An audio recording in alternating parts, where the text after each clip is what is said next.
Assalamualaikum warahmatullahi wabarakatuh.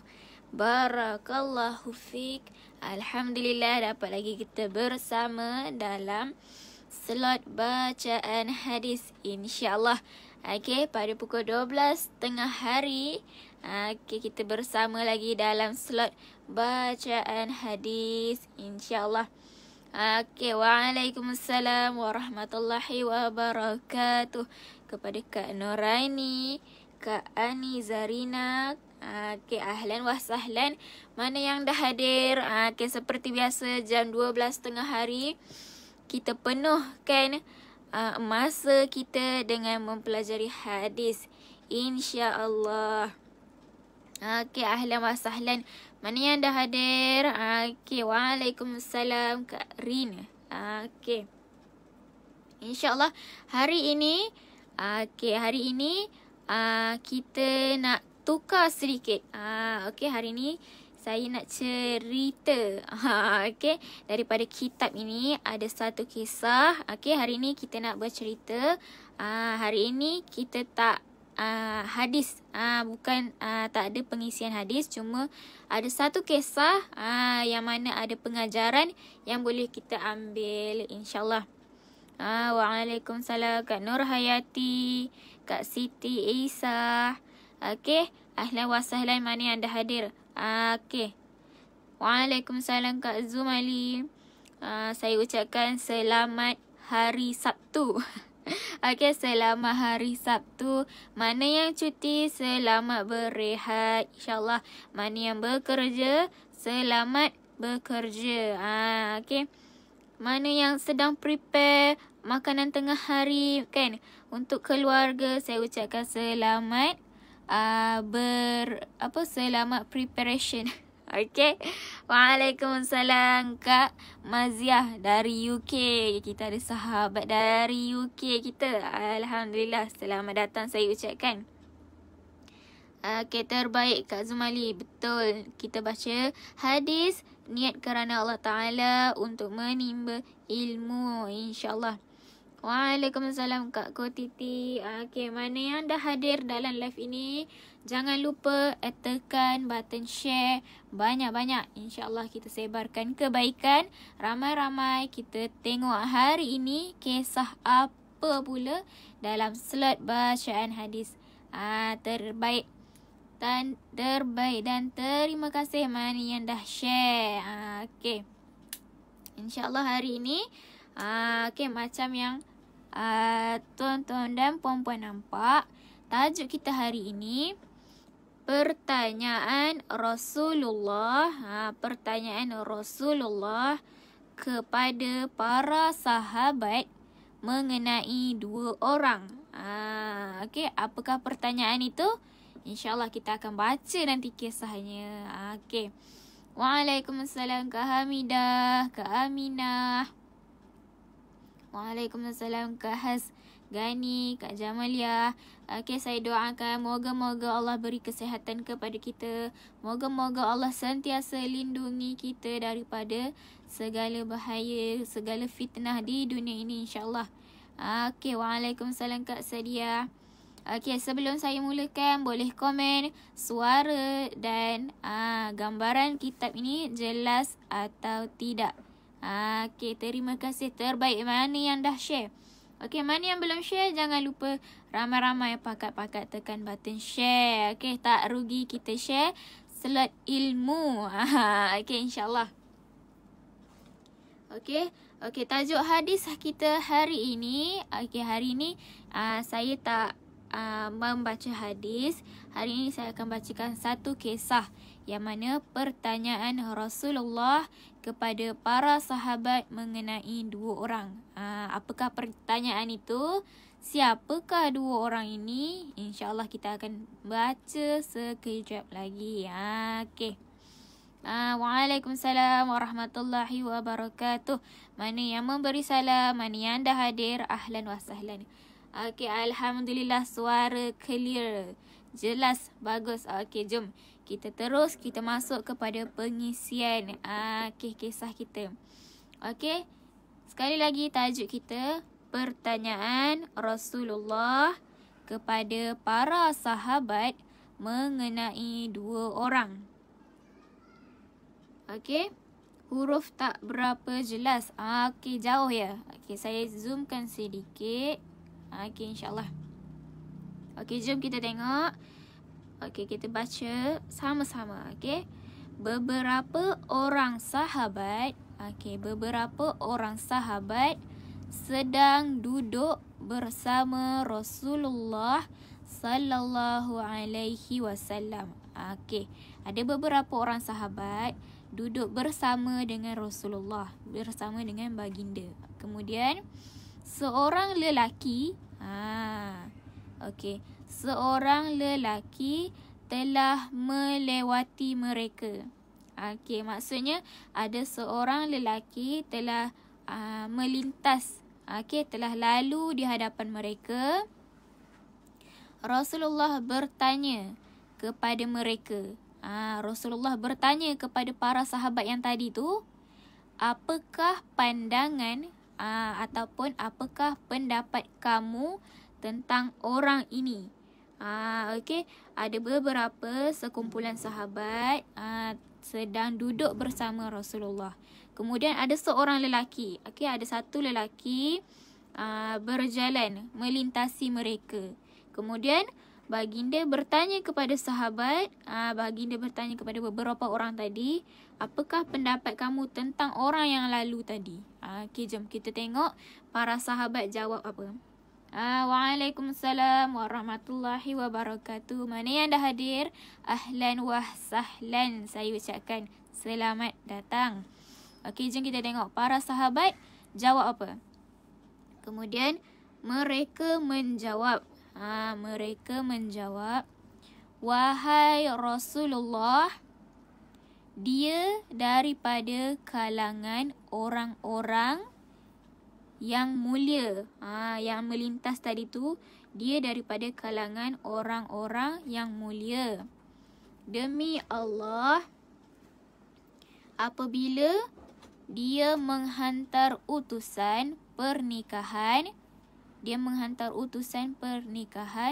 maka perutusannya akan diterima. Okey. Perutusannya akan diterima. Maksudnya, seorang lelaki tadi, sahabat menjawab, dia daripada kalangan orang-orang yang mulia. Kemudian, mereka berkata lagi, jika dia menghantar utusan pernikahan, maksudnya apa orang kata? Merisik pernikahan macam tu. Okey. Utusan dia tu diterima. Okey. Kemudian sekiranya dia memberi recommend, maksudnya sekiranya lelaki tadi memberi pandangan terhadap seseorang, maka recommendnya ataupun pandangannya akan diterima. Okey.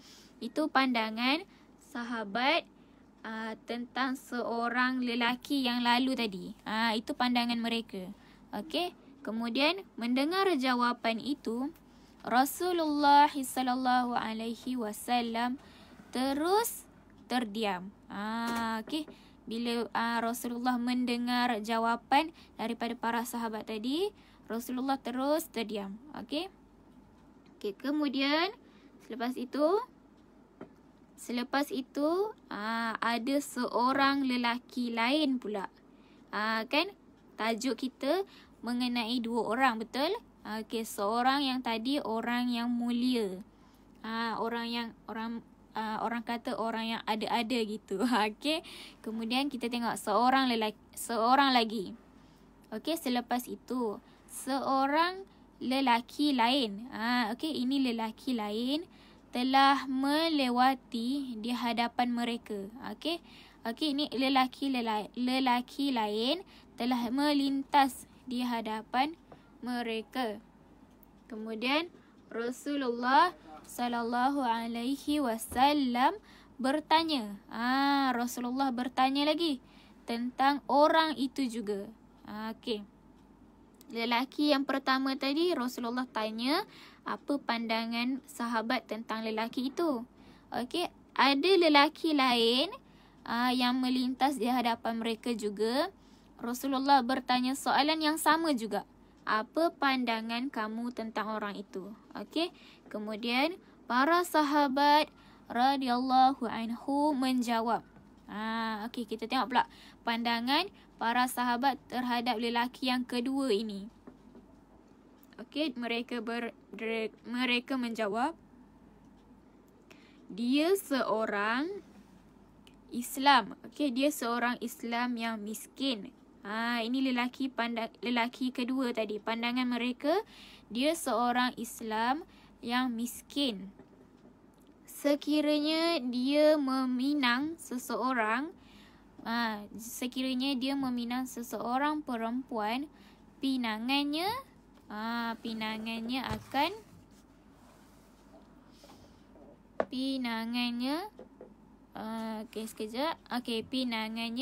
tidak akan diterima. Ini pandangan sahabat tentang lelaki yang kedua. Okey.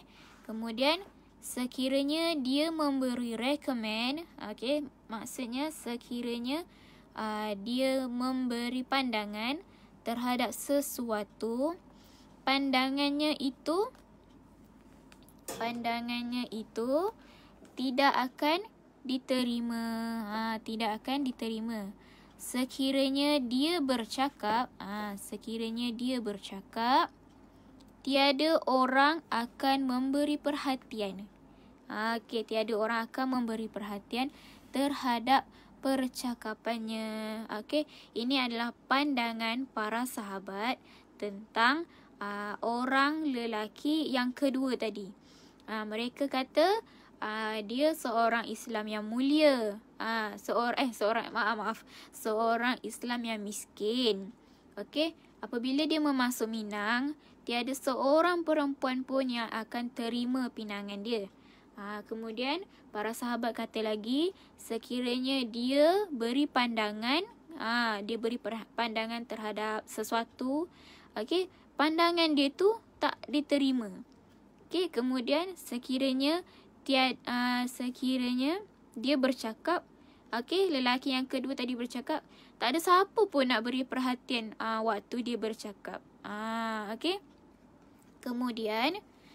Kemudian Rasulullah sallallahu alaihi wasallam bersabda.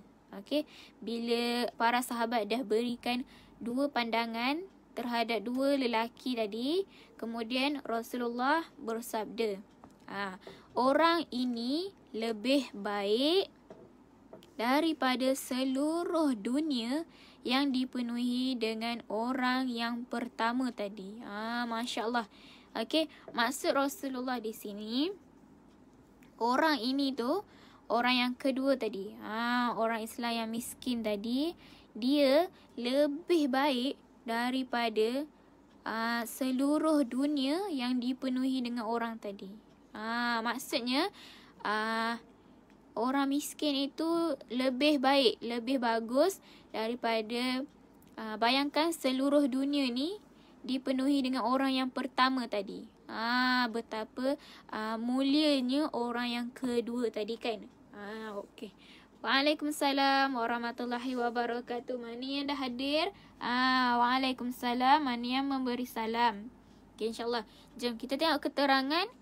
Sebenarnya dia nak sampaikan apa dalam kisah ini. Jom kita tengok keterangan.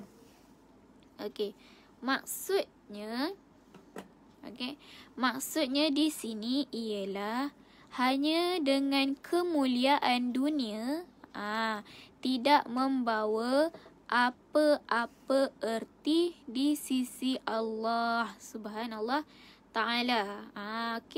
Seorang Muslim yang miskin, yang tidak mempunyai apa-apa kedudukan di sisi dunia, suaranya tidak didengari di mana-mana pun, ialah lebih baik di sisi Allah daripada puluhan mereka yang mulia yang perkataannya dipandang mulia di seluruh dunia. Okey, maksud kisah tadi, okey, maksudnya orang yang mulia kan, orang yang mendapat kemuliaan di mata dunia sebenarnya tak membawa apa-apa erti pun di sisi Allah. Okey. Tapi kalau seorang Muslim yang miskin, yang tak mempunyai apa-apa pun, dia tak ada apa-apa pun kat dunia ni, suara dia pun orang tak dengar, pandangan dia orang tak terima, okey, adalah lebih baik daripada puluhan mereka yang mulia tadi di sisi Allah. Orang yang miskin ini lebih mulia di sisi Allah. Okey. Kemudian sebaliknya, di sisi Allah mereka tidak mempunyai sebarang kedudukan pun. Ini adalah untuk orang yang mulia tadi kan. Okey, kekalnya dunia ini pun kerana keberkatan wujudnya ahlullah. Ahlullah tu maksudnya orang yang hampir dengan Allah, orang yang mendekatkan diri kepada Allah. Okey, kenyataan ini turut terdapat dalam hadis. Okey, kenyataan ini ada terdapat dalam hadis. Okey, pada hari ini hadis lain. Okey, dia ada menceritakan dalam hadis lain, pada hari yang tidak wujud lagi orang yang menyebut nama Allah. Okey, andai kata satu hari dah tak ada sesiapa yang menyebut nama Allah, kiamat akan berlaku. Subhanallah, kiamat akan berlaku dan kewujudan dunia akan berakhir. Okey, hanya dengan berkat nama Allah sahaja seluruh peraturan dunia masih kekal. Okey, andai kata satu hari nanti dah tak ada sesiapa, tiada sesiapa yang akan menyebut nama Allah, maka berlakulah kiamat, dan dunia ini akan berakhir, kerana hanya dengan berkat nama Allah sahaja seluruh peraturan dunia ini kekal. Maksudnya, okey, daripada kisah ini, orang kata Don't judge book Don't judge book by its cover. Okey, jangan kita menilai seseorang daripada luaran sahaja. Okey, kita tengok dia, wah, orang have gitu kan. Orang yang ada gitu. Pandangan dia kita nak dengar, cakap dia kita nak dengar kan. Tapi bila orang yang biasa-biasa je kan, kita tengok, tapi pandangan dia kita tak nak dengar pun kan. Tak boleh macam tu. Okey, sebab kita tak tahu keberadaan, kedudukan seseorang itu di sisi Allah. Okey, tapi tak semestinya orang yang ada ni kita tak boleh nak dengar juga pandangan dia. Orang kata berhati-hati dalam menilai seseorang. Kita jangan terlalu cepat menilai seseorang. Okey. Okey, Kak Umi, macam mana nak dapatkan buku hadis? Okey, ini buku hadis ini nama dia Kitab Fadilah Amal. Okey. Sekejap. Kitab Fadilah Amal. Okey, buku ni RM140. Okey, buku ini RM140, tidak termasuk postage. Okey, kalau Kak Umi berminat, boleh je klik link di bawah. Okey, Kak Umi klik link untuk Al-Quran. Okey, admin untuk kitab ni dengan Al-Quran sama. Okey, insyaAllah. Okey, itu adalah kisah hari ini. Okey, kita jangan terlalu cepat menilai seseorang daripada luaran. Okey, insyaAllah. Okey, Alhamdulillah. Itu sahaja pengisian dalam slot bacaan hadis kita. Satu kisah yang ringkas, tetapi kisah ini kadang-kadang ada dalam kehidupan kita kan. Secara tak sedar kita pun kadang-kadang ternilai orang daripada luaran. Betul tak? Kadang-kadang saya sendiri pun macam kita orang kata menilai daripada luaran kan. Kalau terjadi macam tu, cepat-cepat sedar diri. Okey, cepat-cepat muhasabah diri. Jangan menilai orang dari luaran. Kita tak kenal dia kan. Kita tak kenal dia tapi nak menilai cepat. Okey, tak boleh. Sebab kita tak tahu kedudukan, keberadaan dia di sisi Allah macam mana. Mungkin kedudukan dia lebih tinggi, lebih mulia dari kita kan di sisi Allah. Okey, insya-Allah. Jadi itu sahajalah pengisian kita hari ini, insya-Allah. Okey, moga-moga Allah selesaikan keperluan kita, Allah kuatkan hati kita, Allah kuatkan iman kita, okey, supaya kita terhindar daripada fitnah dunia zaman sekarang, insya-Allah. Okey, terima kasih mana yang dah hadir dalam slot bacaan hadis, mana yang dah share, alhamdulillah, dan terima kasih saya ucapkan. InsyaAllah kita berjumpa lagi dalam slot bacaan hadis yang akan datang. Okey? Okey, terbaik semua. Alhamdulillah. InsyaAllah kita jumpa lagi dalam slot yang akan datang. Assalamualaikum warahmatullahi wabarakatuh.